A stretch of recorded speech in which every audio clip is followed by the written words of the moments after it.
अगर मैं बोलूं तो ये रही आपकी एज का क्राइटेरिया कि एससी एसटी को 5 साल, ओबीसी को 3 साल, पीडब्ल्यूडी कैंडिडेट्स को 10 साल, और पीडब्ल्यूडी कैंडिडेट्स अगर ओबीसी से तो 13 साल, एससी एसटी से तो 15 साल की छूट। इनको 10, 13, 15 किसमें जुड़ते हैं? जो 27 साल में जुड़ेंगे, इनको इतनी छूट मिल जाएगी। ठीक है, एक सर्विसमैन को उसकी जो है रिटायरमेंट के 3 साल बाद तक की छूट होती है। अब एक और इंपॉर्टेंट पॉइंट सुनो, वो कहता है कि जो आपकी डेट ऑफ बर्थ आप फिल करो ना, वो 10th के सर्टिफिकेट के हिसाब से करना। अगर उसके अलावा आपने आधार कार्ड की डेट ऑफ बर्थ देख करके भर दिया है या किसी और डॉक्यूमेंट से, पैन कार्ड वगैरह से भरा है, तो ये नहीं चलेगा।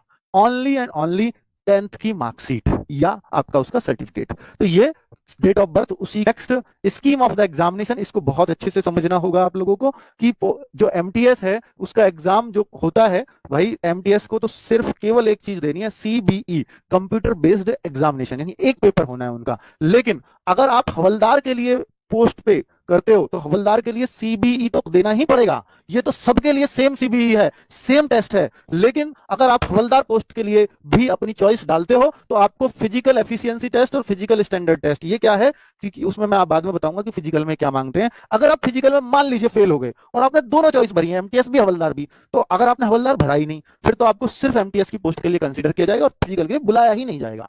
बहुत सारे बच्चे ऐसा भी करते हैं। पर अगर आपने हवलदार की चॉइस भरी है, आप हाइट और फिजिकल से फिट हो, तो फिर आपको फिजिकल के लिए बुलाया जाएगा। अगर आप वहां फेल हो गए फिजिकल में, तो एमटीएस के लिए तब भी आप वैलिड रहोगे। ऐसा नहीं है कि फिजिकल में फेल तो मैं फेल हो गया, नहीं। फिजिकल में भले ही फेल हो गए या फिजिकल में भले ही नहीं गए हवलदार की पोस्ट चॉइस भर के भी, तो भी आपको एमटीएस की पोस्ट के लिए कंसीडर किया जाएगा। इस बात के लिए बहुत सारे बच्चों में डाउट होता है, आप डाउट मत रखना। ठीक है, हाइट कितना ये मैं अभी बता रहा हूं आगे। तो mode of the selection, selection का मोड मैंने आपको बता ही दिया कि भाई जो एग्जाम होगा तो एग्जाम और फिजिकल केवल हवलदार के लिए। लेकिन एग्जाम में क्या आता है, तो एग्जाम में बोल रहा है कि 2 सेशन लिए जाएंगे, पहला सेशन और सेशन 2। सेशन 1 में आपके केवल मैथ रीजनिंग होंगे, सेशन 2 में आपके जीएस और इंग्लिश होंगे। जो मैथ रीजनिंग का सेशन 1 है वो सिर्फ क्वालिफाइंग होगा, और जो सेशन 2 है उसके मार्क्स जुड़ेंगे। तो ये क्वालिफाइंग कितने पे होगा? 30% पर। तो 30%, 20 क्वेश्चन मैथ के, 20 क्वेश्चन रीजनिंग के, 20-20। हाँ, और ये कितने क्वेश्चन हो गए सर? 40 क्वेश्चन। तो इन 40 क्वेश्चन में से 30% पर पास होगा यूआर का कैंडिडेट। अगर आप ओबीसी से हो तो 25% पे ही पास हो। तो 40 का 30%, मात्र 12 क्वेश्चन अगर जिस बच्चे ने राइट कर दिए ना, तो आप किसी भी कैटेगरी में हो, 40 में से 12 मैथ रीजनिंग के मिला करके, तो आप पास हो सेशन 1 में। फिर आपका सेशन 2 चेक होगा। अगर आप इसी में पास नहीं हो तो सेशन 2 आपका बेकार है। फिर तो सेशन 2 आपका तभी वैलिड है जब आपने सेशन 1 में कम से कम 12 क्वेश्चनों को सही कर दिया हो। ठीक है, और सेशन 2 तो भाई जो ज्यादा अच्छा करेगा, इसको तो कोई भी 12 कर देता है। सेशन 1 में तो कोई भी फेल नहीं होता अगर थोड़ा बहुत भी पढ़ना जानता है। तो सिलेक्टेड स्टूडेंट जो उसमें सिलेक्शन के किनारे पे होता है, वो कभी इसमें फेल नहीं हुआ आज तक सेशन 1 में, है ना। तो कुल मिलाकर के अगर आपको इसको एक चार्ट पर दिखाऊं तो उसको आप ऐसे समझ सकते हो, मैथमेटिक्स में आपको जैसे एसएससी जीडी का मैथ होता है वैसा ही मैथ आता है। इसमें कोई एडवांस मैथ्स नहीं होता है। तो केवल 20 क्वेश्चन होंगे, मार्क्स 60 हैं उसके। यहां भी केवल 20 क्वेश्चन होंगे, मार्क्स भले ही 60 हैं। तो इसको हम बोलते हैं सेशन 1। ठीक है, तो ये 45 मिनट आपको मिलते हैं। इस 45 मिनट में आपको मात्र 12 क्वेश्चन सही करने हैं। 12 क्वेश्चन मतलब 36 मार्क्स। 12 क्वेश्चन तो कोई भी कर देगा सर, मैथ के में 6 और रीजनिंग में 6। ना ना ना ना, दोनों में मिला के आप 12 कर दीजिए। और ये पेपर आपका 45 मिनट का होगा। 45 मिनट में आप मैथ का टाइम रीजनिंग को दो, रीजनिंग का टाइम मैथ को, उससे कोई फर्क नहीं पड़ता। ठीक है, आपको सर सारे के सारे में 12 के 12 क्वेश्चन रीजनिंग के कराया, मैथ मैंने छेड़ा ही नहीं, भाई 20 में से 12 तो कोई भी कर देगा रीजनिंग में, तो बस वो आप पास हो गए, उसमें कोई टेंशन ही नहीं है। अब बात आती है जीएस एंड इंग्लिश की, सेशन 2। सेशन 2 में आते हैं 25-25 क्वेश्चन दोनों से, 25 क्वेश्चन जीएस से, 25 क्वेश्चन इंग्लिश से, और 50 क्वेश्चन आपके, ये 50 क्वेश्चन आपकी मेरिट डिसाइड करते हैं। यानी 150 मार्क्स, एक क्वेश्चन 3 नंबर का होता है, 3 का, और यहां इसका टाइम उसमें, उसका टाइम इसमें दे सकते हो। 45 मिनट आपको मिलेंगे, और कभी टाइम कम नहीं पड़ता अगर आप थोड़ा बहुत पढ़ के गए, क्योंकि जीएस को तो आप 10 मिनट या हो सकता है उससे पहले लुढ़का देते हैं। बात बचती है 35 मिनट फिर आपके पास, और 35 मिनट में इंग्लिश के 25 क्वेश्चन कोई भी कर देगा।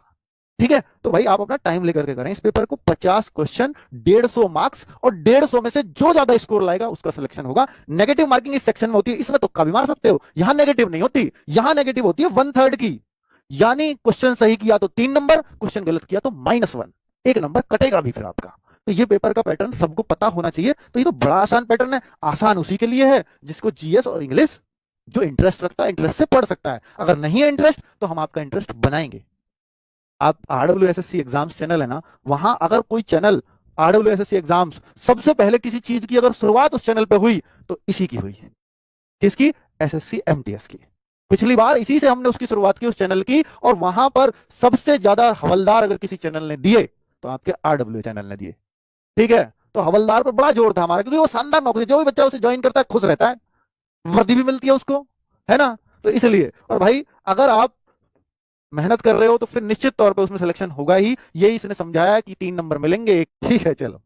तो भाई अब बात कर लेता हूं कि हवलदार के लिए सर सब कुछ समझ आ रहा है, लेकिन हवलदार के लिए बता दो हमें करना क्या है फिजिकल में। हवलदार के लिए भाई रनिंग तो ये रही नहीं, 15 मिनट में अगर 1600 है तो ये चलना ही होता है।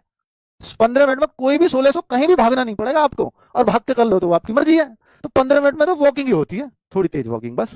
15 मिनट में आपको 1600 मीटर चलना है, इसलिए उसने वॉकिंग लिख दिया है। और अगर ये चीज फीमेल के लिए है तो आपको 1 ही किलोमीटर चलना है, और वो भी मात्र 20 मिनट में, क्योंकि आपको हवलदार पुलिस को तो भागना पड़ता है मुजरिमों के पीछे, इसलिए पुलिस की में रनिंग रखी जाती है। और हवलदारों को तो बस अपने इंस्पेक्टर्स के साथ चलना है, उनको कवर अप देना है, इनको कभी भागना नहीं है मुजरिमों के पीछे। क्योंकि जिनके आप घर पे छापे मारने जाओगे ना इंस्पेक्टर के साथ, तो वो भागने वाले लोग नहीं हो, बड़े बड़े लोग हैं, उनको वैसे ही नहीं भागा जाता।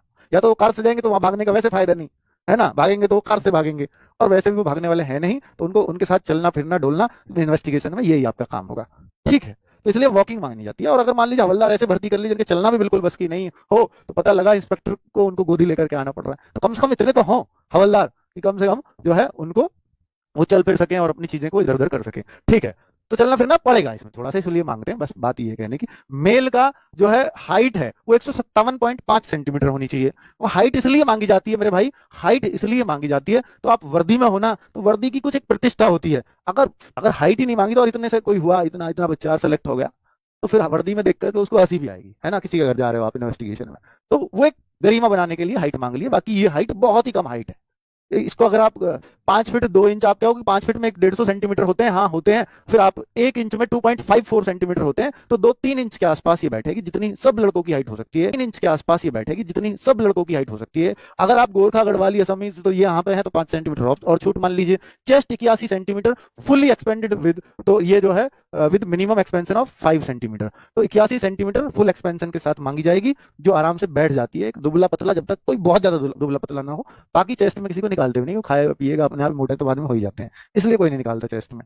हाइट की बात कर लेते हैं, तो लड़कियों की हाइट 152 सेंटीमीटर है, और वेट की कंडीशन भी है लड़कियों के साथ, क्योंकि इनकी चेस्ट नहीं मांगी जाती, तो 48 किलोग्राम वेट भी चाहिए। ये थोड़ा लड़कियों के लिए मुश्किल होता है, क्योंकि लड़कियों में वेट कई बार 45-40 की लड़कियां भी बहुत होती हैं। तो भाई आप जो ना 5 किलोग्राम तो इधर उधर ये कर लेते हैं, और 5 से ज्यादा दिक्कत करेंगे, है ना। 5 से ज्यादा का फर्क पाया कि आप में 35 किलो वेट है, तो इनके लिए एडजस्ट करना बहुत मुश्किल हो जाएगा। हालांकि 60-70 नहीं चल सकता, चल सकता है, फिर उसके अकॉर्डिंग आपकी हाइट भी हो। वेट कम से कम इन्होंने बोला कि 48 किलोग्राम हम चाहते हैं, इतना हो। ठीक है, तो ये आपको कंडीशन बता दी, लेकिन ये केवल हवलदार में कंडीशन लगेंगी, एमटीएस के लिए कोई कंडीशन नहीं है ऐसी। कुछ भी हाइट चलेगी, कुछ भी वेट चलेगा, और मेडिकल की कोई कंडीशन किसी तरह की इनमें नहीं होती है। आप ये मान लो कि मेडिकल में सब चलता है ना। हालांकि होता है फॉर्मेलिटी के लिए मेडिकल, आपको हो सकता है आपके जिले से एक सर्टिफिकेट बनवा के मांग लिया जाए।